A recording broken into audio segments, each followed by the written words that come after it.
समजलं का तुले? झाडाचा ताण तोडणे म्हणतात याले. परंतु ताण तोडल्यानंतर आपल्याला पहिली आळवणी किंवा ड्रेंचिंग करणे अत्यंत महत्त्वाचे असते, जेणेकरून फूट निघण्यासाठी ही मदत होईल.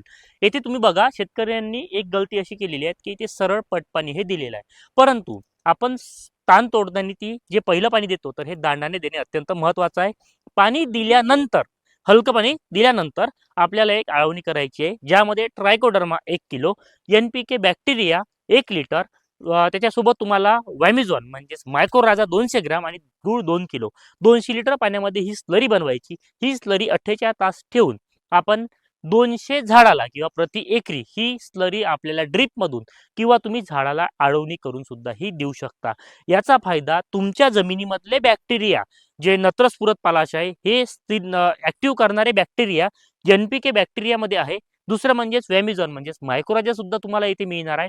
ट्रायकोडर्मा सुद्धा मिळणार आहे, जमिनीतली हानिकारक बुरशी नष्ट होईल. जे आणि गूळ सुद्धा आहे, म्हणजेच जीवाणूंचं खाद्य सुद्धा याच्यामध्ये आपण दिलेलं आहे. हे एकंदरीत स्लरी तुम्हाला 200 झाडांसाठी 200 लिटर पाण्यामध्ये मिश्रित करून प्रति झाड 1 लिटर स्लरी रिंगण पद्धतीने तुम्हाला हे टाकायचे आहे.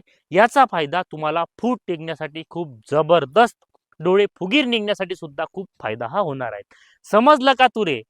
ही स्लरी द्यावं लागतात इले. धन्यवाद.